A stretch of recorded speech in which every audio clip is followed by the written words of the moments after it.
Okay. I think we can start. So, welcome to today's Metal3 Community meeting. My name is Adam Rosman and I will be your host today. Today is the 1st of October 2025. And as usual, start with introductions. As far as I see, there are no new participants in the meeting. And we can continue with the reminders. The meeting is recorded. It's recording automatically starts when the first person joins meeting. If you would like to have the project, then you can do that by contributing to issues, for example, and you can find the issues via the issue filter, either by the link in the document or the meeting notes document, or by just going directly to the GitHub issue filter, writing your own filter, and you have to look for the good first issue and have wanted labels, and those are the issues that are looking for contributions. If you think that your organization would be willing to publicly acknowledge or disclose that you are using MetaCube, then you can do that and have the project by creating a pull request, modifying the adopters.md file in the community repository. It's in the root of the repo. If you think that your pull requests or your periodic job that you are watching is failing because of some reason unrelated to your changes, then feel free to create an issue. And when you create the issue in the related repository, you can link the issue to the MetaCube CI tracker project, and that way CI maintainers can much easier track the problem. If it's flaky, you can also add flaky or flake in the title.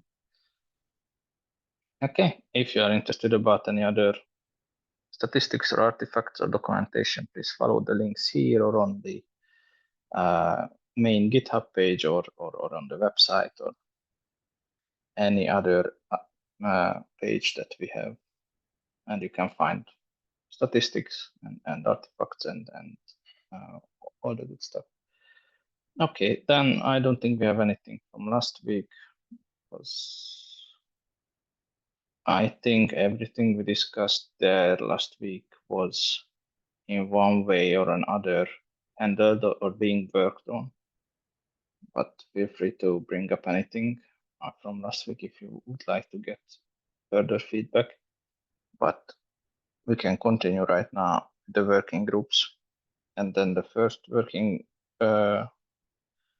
group is the scalability, and Adil has fixed the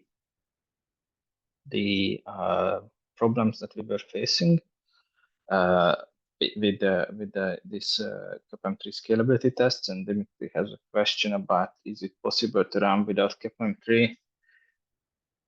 Not this test, but the tooling, because this tooling includes all the things for the CapM3, but just using the fake IPA with the ironic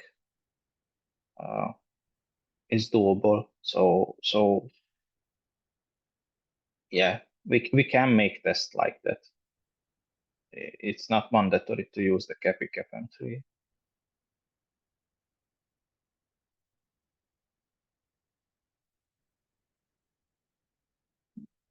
I'm not sure if we have documentation for that. Let's see who's in the meeting. Yeah, because Kashif was looking into it recently, and he was using the full stack, every component. But it's probably not that complicated to make a subset of it.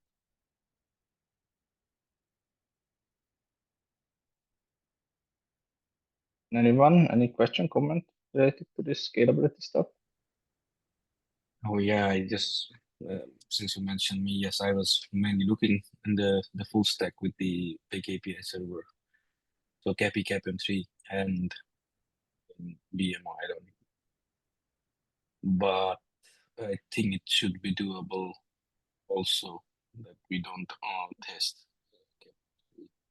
I think we should perhaps then implement something in the BMO E2E to actually take care of that. Yeah.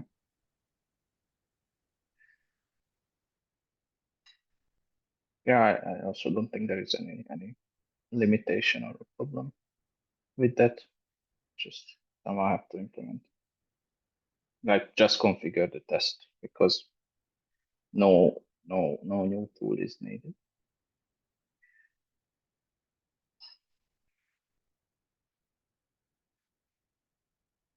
Okay. If not, then there are no other questions, comments. Thanks, Kashif. For your comments, I think we can skip the ARM and we can go to the AI. Yeah. Dimitri, you have this question. I was participating in the discussions, so I have my own opinion. I can give feedback about that, but if you would like to start the discussion, please do so. Yeah, I can start a thread. I don't think it's really pressing unless anyone thinks it's a high priority. But it's probably good to have some decision on what we do because, yeah, some communities require these stacks. If we don't care about the stacks, if it's just noise for us, I'm happy to not include them.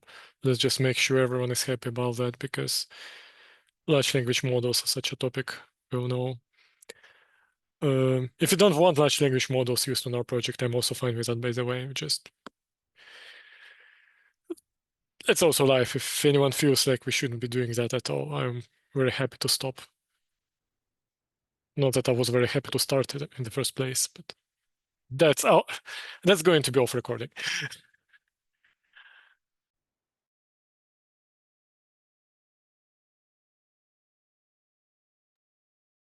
Yeah, so I guess I can go second. Yeah, I didn't like I don't mind the AI. I don't have any problem with this. But I started this whole discussion about the license because you marked it as AI generated, and I started to think that what are the rules and like if any around this?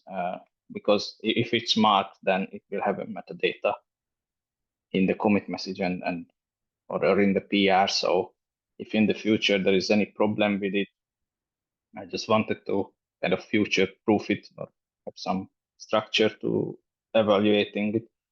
And yeah, we went through this whole commercial use, non-commercial use, specifically for the cloud.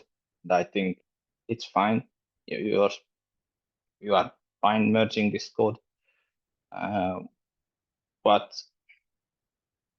I think it's more of a question of what a maintainer, a reviewer should do, because at the end of this thread, we reach the point that technically a maintainer shouldn't even care. It's all the responsibility of the contributor, which, okay, I understand that.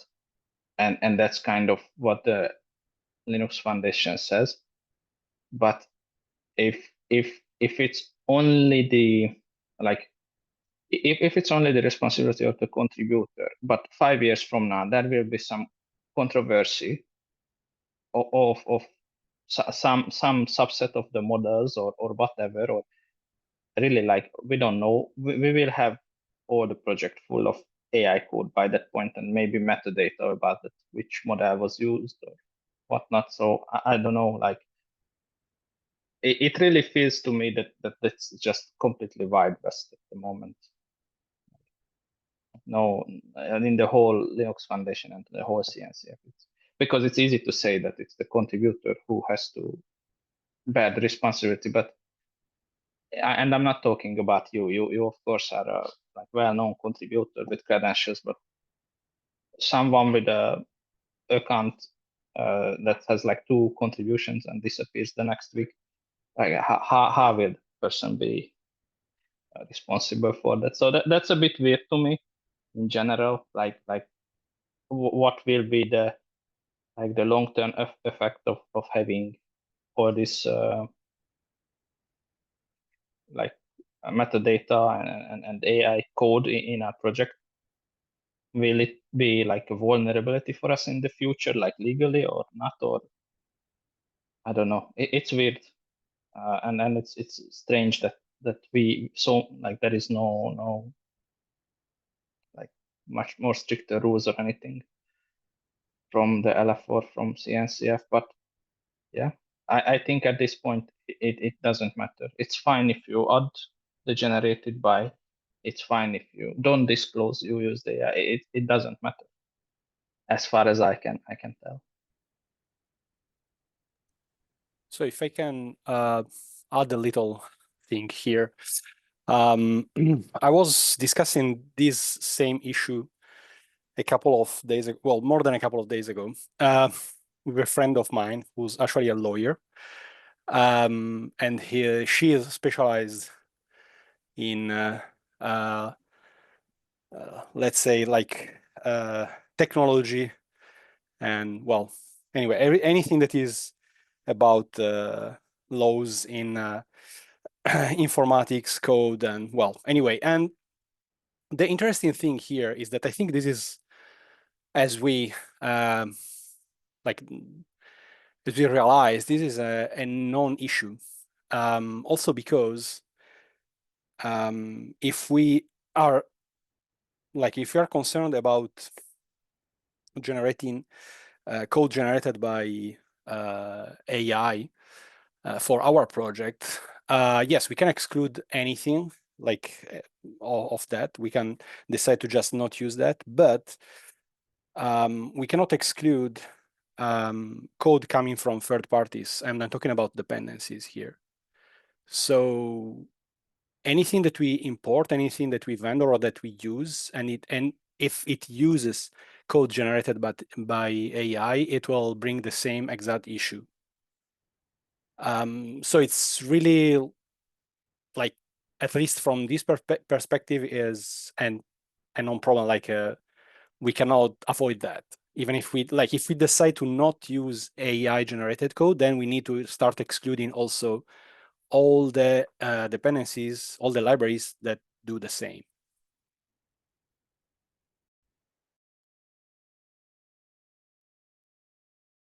Okay, makes sense.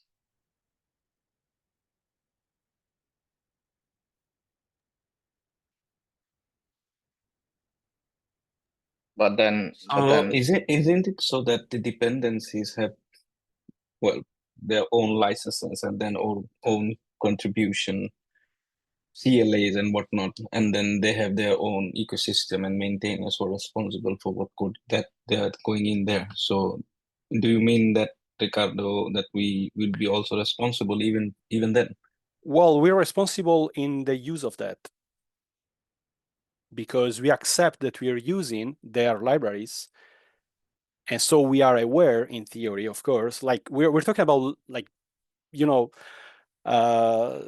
we're almost into the philosophical here, because it's laws, right? So it can be interpreted, and if we're going to interpret these, well, we can say that we are also responsible for the dependencies that we decide to use in our project.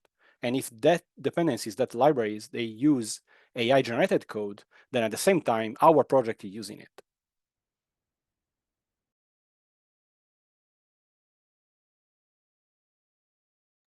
It's just to say that, sorry, it's just to say that this is a non-issue at this point, because it's going to be the usage of AI generated code is growing and growing, and you can't just go and control that unless you really decide to completely exclude that at 100%.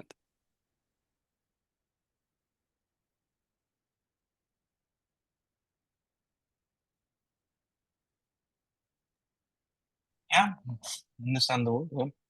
I think I didn't completely grasp, or probably it as you said, it is very philosophical and subjective as to how you interpret these kind of things. But I like the point that Dimitri made at the issue that it is at the end when I'm doing a signed off by a contributor that already should tell that this is then has been, like it is kind of like tells the contributor has taken the responsibility of that piece of code. So I think that should be enough, in my opinion. And that's what I think CNCF has also told us to do, that maintainers can decide. And probably for us, the decision was that it is actually on the contributor side that they should make sure that whatever code they are pushing in has been is correct in that way. I think that should be okay. I'd like to also try to rephrase what Ricardo is maybe trying to say. If one day down the road we discover through a legal precedent that software written with AI is a derivative product of potentially proprietary software that went into teaching this model, our code is just as a problem as dependency code, because if you use dependency, it's under Apache license. It uses AI-generated code. Now the judge decides it cannot be Apache license. We are just as in trouble as they are, because now it's proprietary. Now we cannot combine it with our software, right? So there's really like an industry-wide problem with that. So even if we ban using large language models for generate code, we are not free of this sort of like downstream consequences of everyone else using this code. It's all a bit hypothetical at this point, but yeah.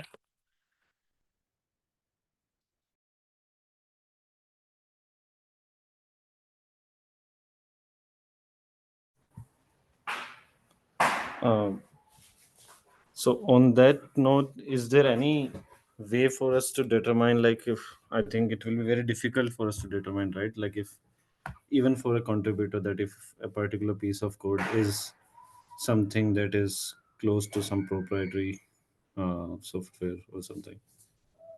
It's basically an untangible problem, yeah, because you first and foremost, you need to have access to this proprietary software. Exactly. No, I'm saying, like, if suppose the model itself had somehow, by somebody's mistake, got the proprietary code, and then as a user of that particular model, like, somebody ends up using part of the proprietary code, not intentionally, but in that scenario, it will be not be possible for them, since they don't have the access to the proprietary code anyways. So any random proprietary code basically can come inside. So is that just a theoretical situation? We are diving into very vague legal area where the current state of court decisions, at least the United States and in Germany, as far as I know, maybe in more jurisdictions, that AI is enough of a creative reworking of the original code that it does not constitute a derived work. Now, it can produce potentially a copy of proprietary software. There's no legal precedence of handling this at the court, so who knows, really? On the positive side, the solutions actually do have guardrails against that, at least supposed. I mean, we don't know how their models work, but they claim they have certain guardrails to try to detect outputting proprietary code or any like code from the learning verbatim. How well that works, who knows? It's entirely uncharted waters at this point. Makes sense. And I think it is difficult for individual contributors to anyways determine that sort of thing anyways. Yeah, but from my side, that wasn't even really the problem. Or not, there wasn't any problem. It's just my kind of issue that in a scenario like this, like, of course, like, and everyone can use AI. They will use it. People will use it anyways. As for example, Tomo pointed out here somewhere that if you have an IDE that has like AI assistant turned on and it will help you, then you are using it and you might not even highlight it. It's all fine. I get it, and I don't think we can control the use of AI or that we should at this point. My problem was, or not problem, but again, like this interesting situation is that this one, this PR had specifically highlighted which model was used and with the generated byte tag. And then, okay, that's fine also. But then what the Linux Foundation was saying is that the contributor has to make sure that the license of the tool that is being used and the output, like the tool, the AI tool that's being used, has no restrictions on the use of the output. And then, like we had a whole discussion that Claude's pre-model had most likely some limitations, but then Dimitri and Ricardo clarified that they are using the paid one that has a different license that had no restrictions, which is all fine. At this point, I was even fine with this whole stuff. But from my point, it's very hard now at this point that as a maintainer or as a reviewer, when you review something like this, and you see this tag here, and that tag might point to this like points out a contradiction. Let's say it's another model, I don't know, like DeepSeek or whatever, and then that would have the licensing problems and everything. Me as a reviewer, should I step in, or should I say that, well, based on the LF guidelines, it's you, the contributor, who takes the responsibility? And then I'm willingly allow code that's coming from a model that has licensing problems. I mean, Because that's all.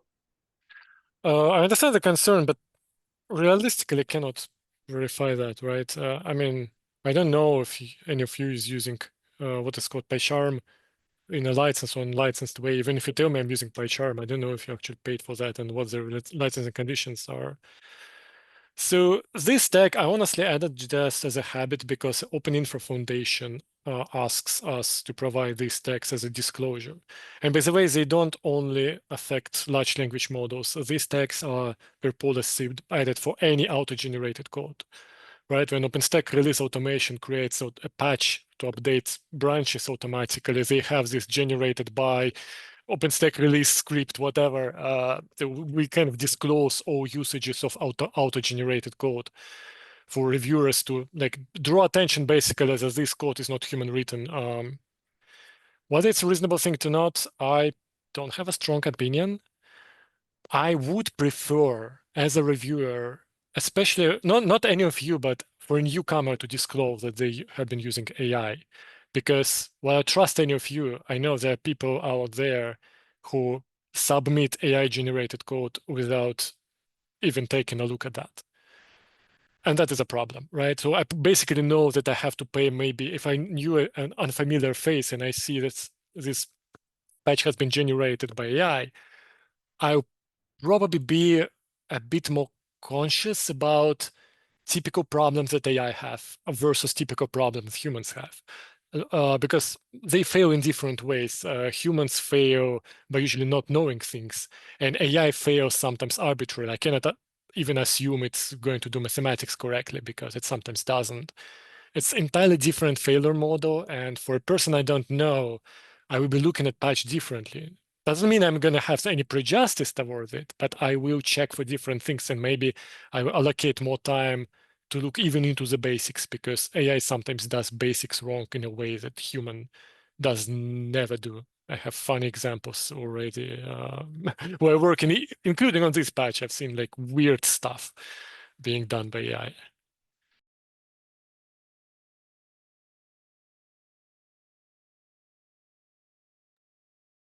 Yep. That being said, I don't care too much. If you think it's just confusing for reviewers and you don't want to see that, I'll stop doing that.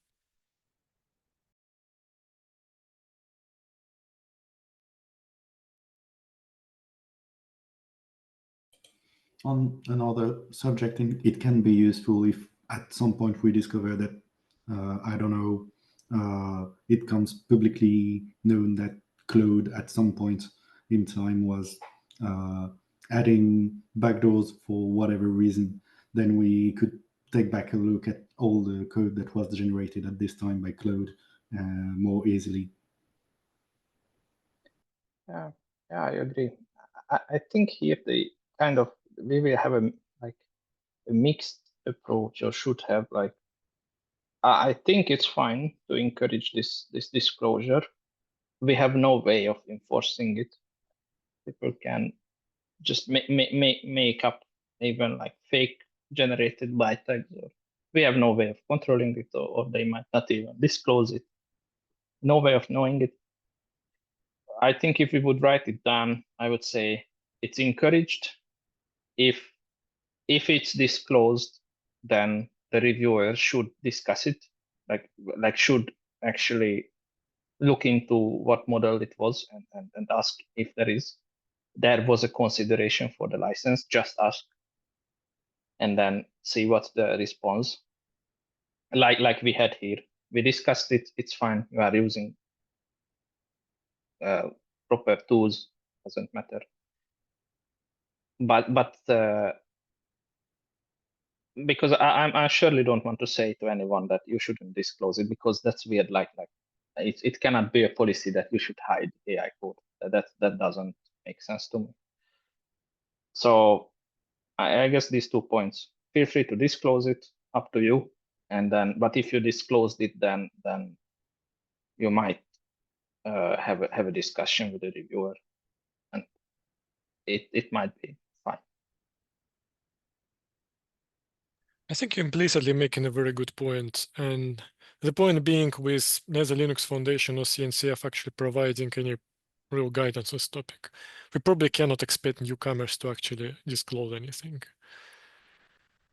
So maybe this whole discussion is a bit moot, because it will be like Ricardo, myself, and a few other people here on this call who will disclose them, and newcomers who actually should disclose that probably won't. Yeah. And we cannot enforce it. I mean, the core project had been trying to enforce disclosure of AI tooling for some time, and they still like ban at least one person a week for not doing that. Yes, Kashif.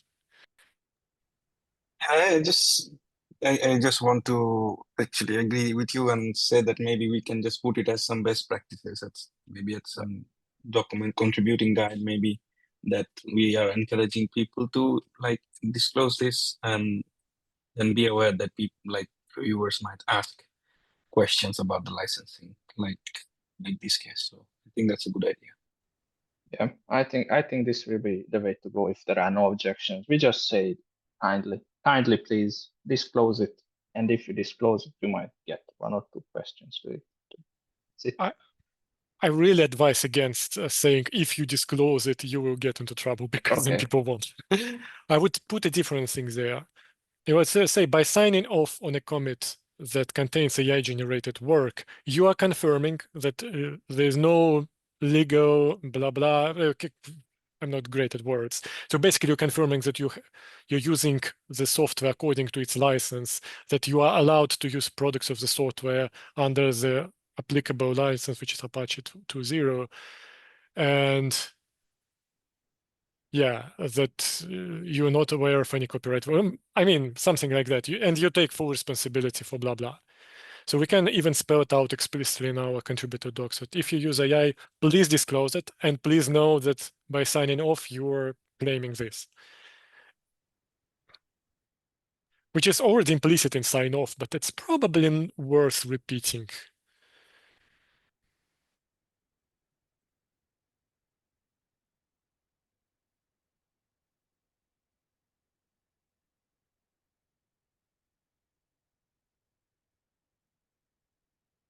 Yeah. I think we can write some kind and not discouraging sentence or 2 sentences about this in the guide, contribution guide. Then we will at least have like some minimal guideline or whatever, and we can reference the LF rules. I was anyhow actually working on the contribution guide because there was a issue created by our incubation reviewer. I kind of forgot to actually finish up the task, but I can take this as part of that task and add a small paragraph. Yeah, and that's good. tag tag, let's say, Dimitri and Ricardo and others who are present in the call to review. Yeah, Kashif, Yeah, I can that's send you the policy of OpenInfra if you haven't seen it already. Maybe you can steal some ideas from that because they have a pretty detailed document, unlike LF. Yeah, great. Thanks. That will be help. Please send.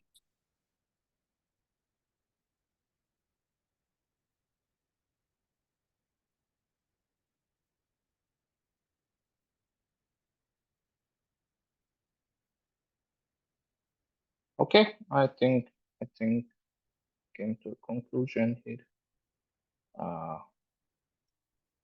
Yep, it's already in the chat, the link. Thank you all. I think that's all. I think we can continue with the artifact discussion if there are no serious objections. I will just also put here that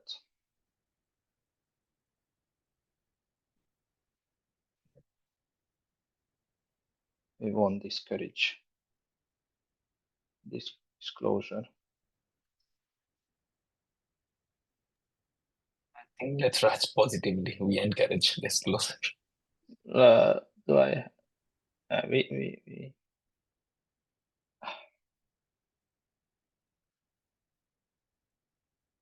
yeah, we encourage disclosure. Okay. Yep.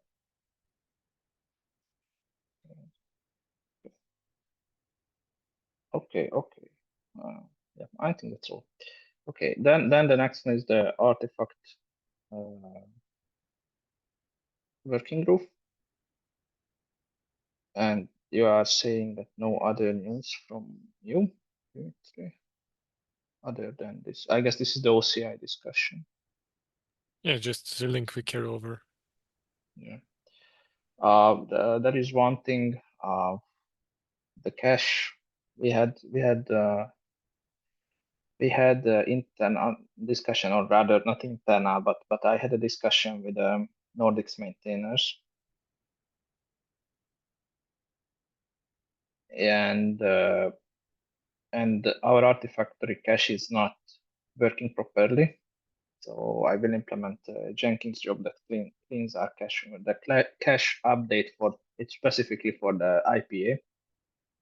It's not being queried and updated properly. So old stuff is stuck in the cache, and that has to be fixed from our CI, and they cannot resolve it from Artifactory.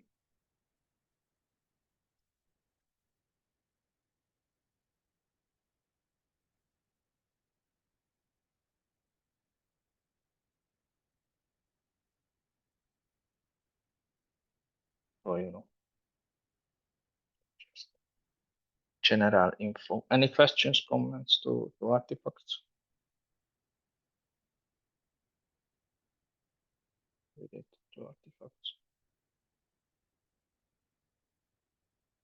Yeah, if nothing, then we can continue. Then the release team. Oh, it's still the old release team. I updated this one. But yeah, go on. I think this is basically Ricardo and Dimitri. You are working on the release. One of you, the new identity release. Yeah. So yeah, this was like merged a couple of minutes ago. And the other one is the CI configuration for the release branch. And there's another one, but I put that on hold because I wanted the backport to merge first. So it should be fine. Yeah, and the release is out since yesterday, right? You mean At least the release branch, or? I think I even seen the release, but I might Nope. just seen it because I have the other So guys. Ironic image release is out, but I haven't announced it yet. So spoiler alert. ERSO is not released yet. I'm missing one patch. Yeah, it's fine. Yeah. I'm not saying that you have to just that I noticed this one. But yeah, thank you for by the way for doing the release and working on that.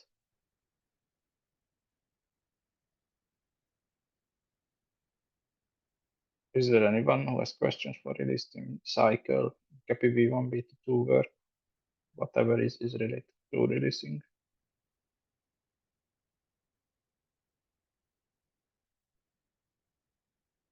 Okay, if not, then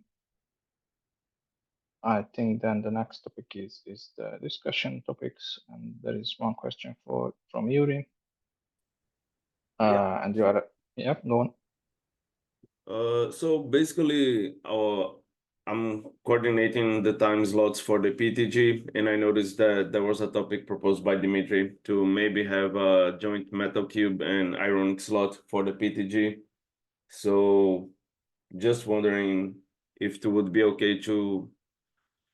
Normally, we would book like 3-4 days during the week and 3 hours total normally. So it would overlap with on Wednesday with the meeting that we have for Metal Cube.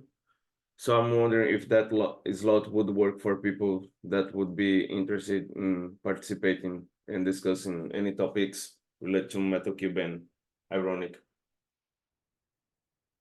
Or if we should use a different time slot so we keep the Metal Cube meeting and choose a different time slot for that.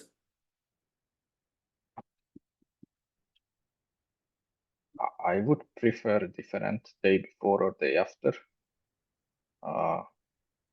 Yeah, sure, no problem. Yeah, thanks. I will write it down here. But of course, I don't want to pretend like I have a lot of topics for the PTG or that I followed that discussion. But just to be safe, just because it's sometimes good if we would like have the day before, then the next day we could discuss it in this community also. So we could carry the info right away. Yeah, totally agree.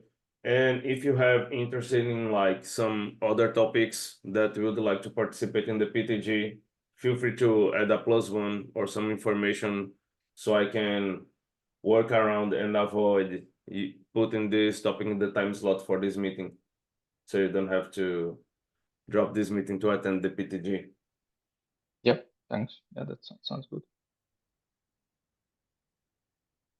Thank you. Thank you. Let me check the chat. There was some, yeah, the ether, but I missed it here.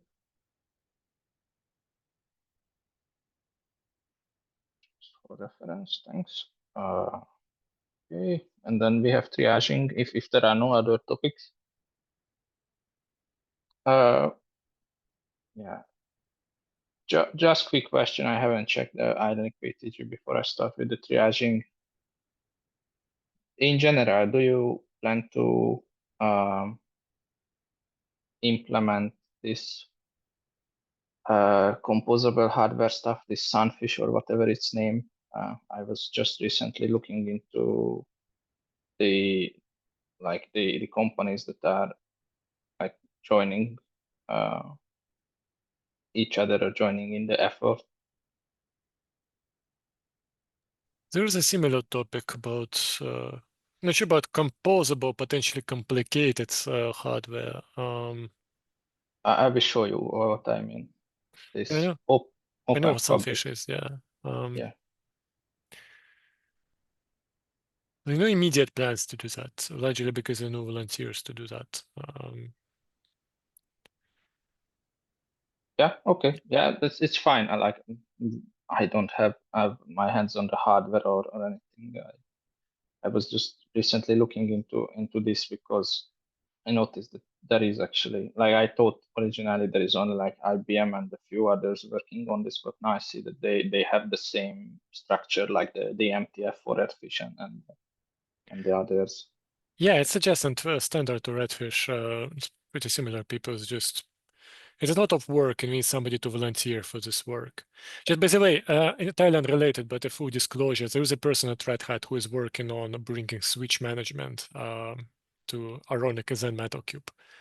So you're going to see a pretty interesting design proposal in the coming weeks. Oh, wow. Just so don't get shocked. He showed me proof of concept. He has everything already working, like hardware switching between VLANs on provisioning and stuff like this. Pretty impressive. Wow. Yeah, that sounds awesome. Yeah.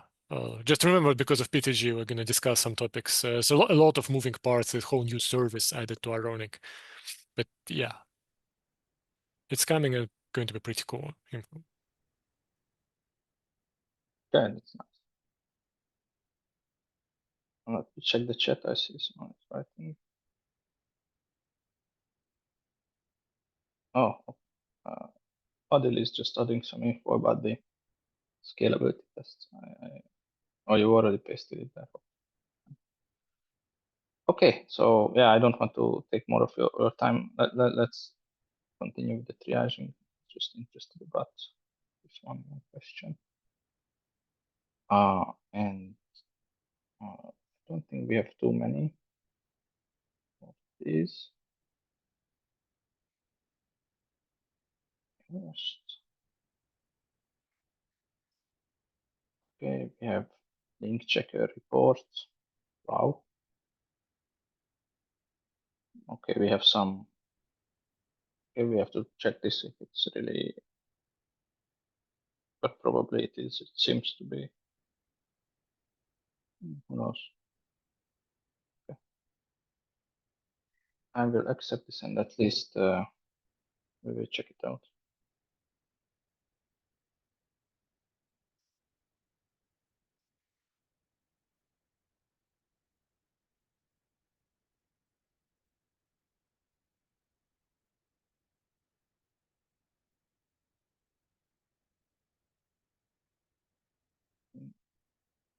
Cloud init injection on provision host. I don't, well, not for the BMO thing, because I think this is out of the scope of what's the scope of Ironic and the BMO. Yeah, and by a wide margin. In any case, you can direct them towards Ironic because whatever is discussed here has to be implemented in Ironic first. We cannot avoid that.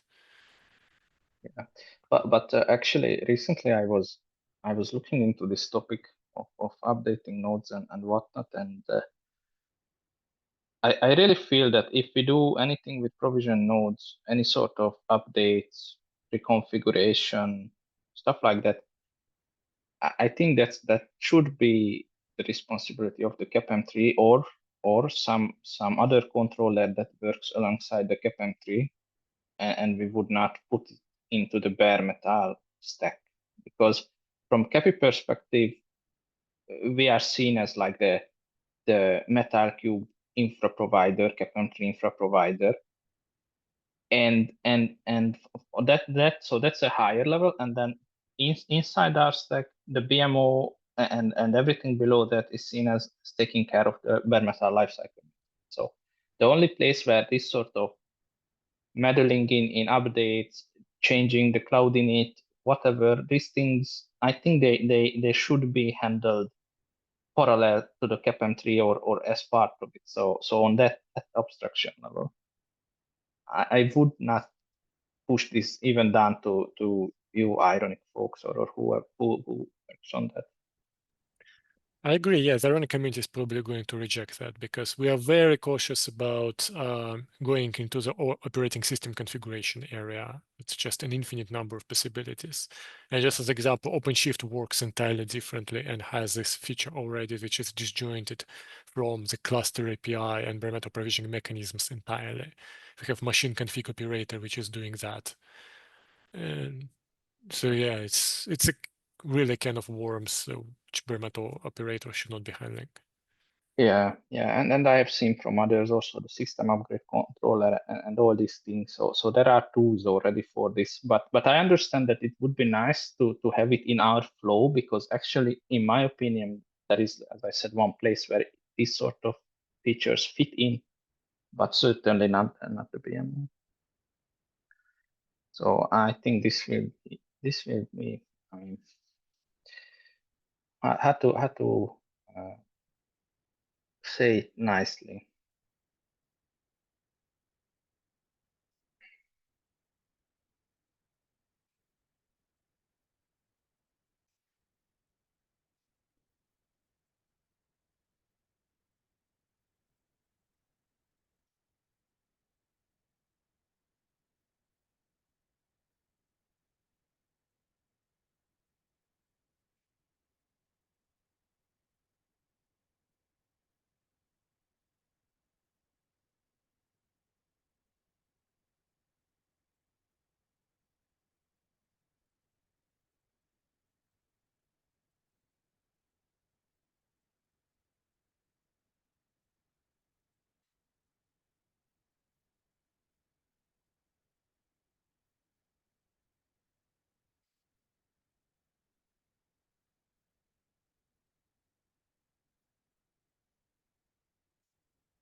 And then I might have to edit this, but something like that.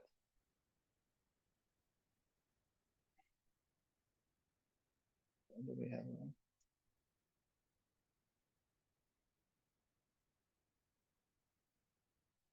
Is that a rejected?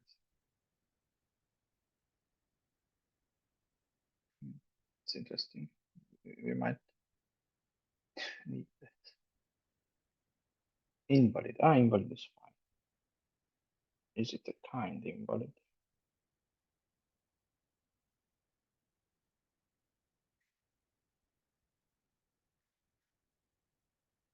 I think this will be not kind invalid.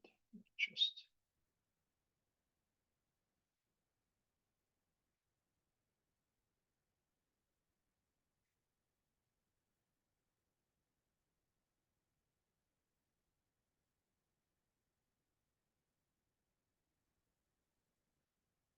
okay. Improve Kubernetes version in E2E, version variables. Yeah, I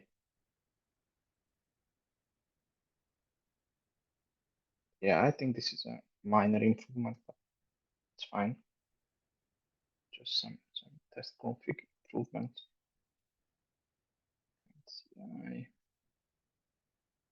Let me see the chat.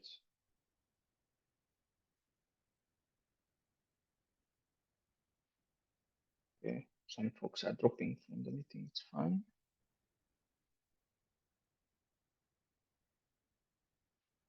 Okay, test BMO E2E.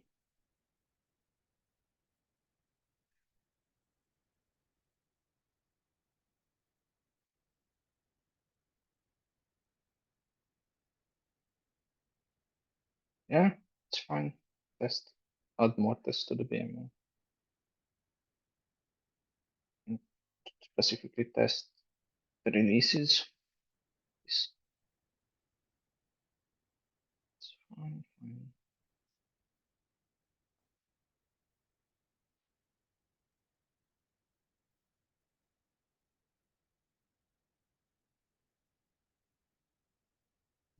Okay, add that to even to the trackers.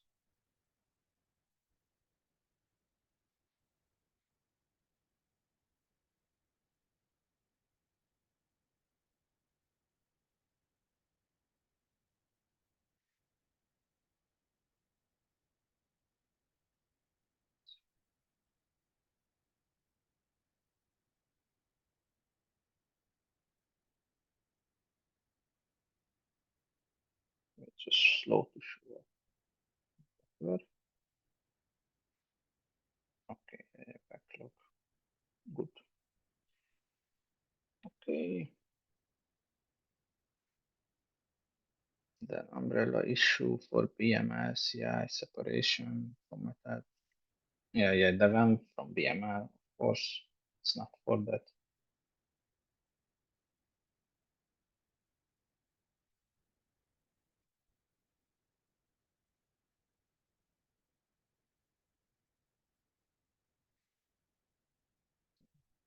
Feature task.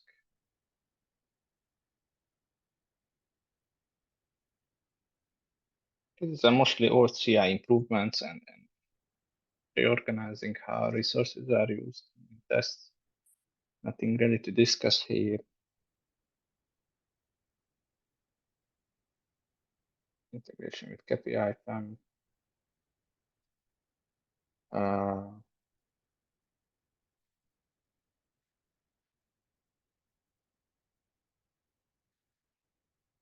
Yeah, there is an ongoing work to make our IPAM, KPI IPAM provider, and multiple folks are working on this. I think Pepe will take a look at this because I'm not familiar with now the progress because there are, as I said, multiple PRs and issues related to this topic, and changing different parts of the item. So I will skip that. I might just add that. No, I will leave it like this. Maybe from 2 weeks from now, it will be sorted out. Okay, the provisioning state boots to wrong drive.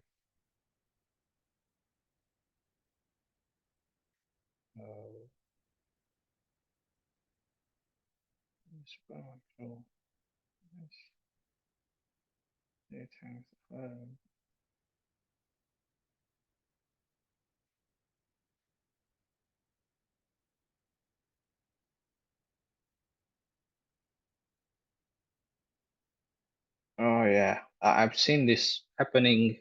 Some distros, if you do like a kernel update or firmware updates or something, then they will regenerate a new grab config and then they will register a new boot device and they will overwrite your boot process. And instead of what you had before, the ironic one, you will start to from another device, or they mess up the some sort of EFI config, and then you cannot Pixie boot because your nicks are in a different order, and every kind of weird firmware problems cause this sort of not booting from the Pixie problem. I don't think we have to discuss it right now. I will take a look later. Unless someone has specifically read this one in the last 2 weeks and has any idea what to do with this one. But I've seen this specific problem caused by different various reasons.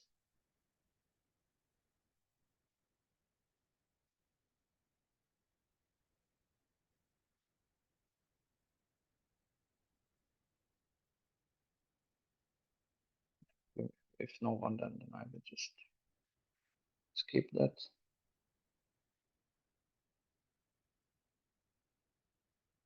Okay, and move to Scapia discrepancy. Yeah, this is, as I said, it's like these two folks are working on a lot of things related to that. I think they are coordinating, so I will just accept these ones. Yeah, I changed my mind. I will go back and accept this one too. They will sort it out anyways. If I accepted the duplicate or something.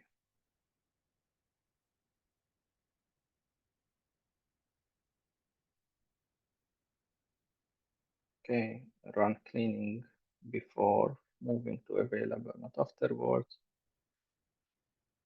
Yeah, last week, 2 weeks ago, I think we agreed that this is not that important. It's just here for comments of if someone would like to champion this, but if not, it will be just automatically removed. It's not that important. HTTPD service and provisioning IP. Is there any feedback?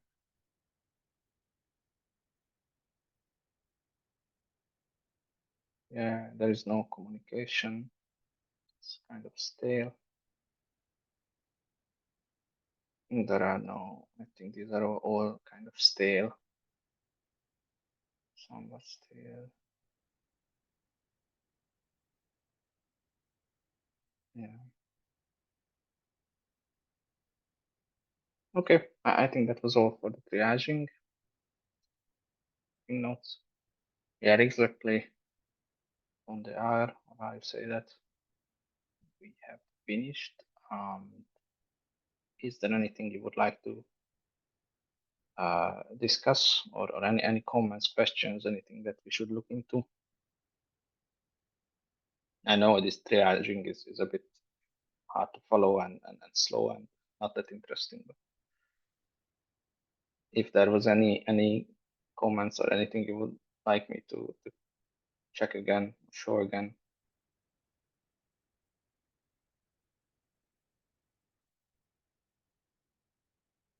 Okay, if nothing, then thanks for joining and participating. I think we had a good discussion, especially about the AI stuff.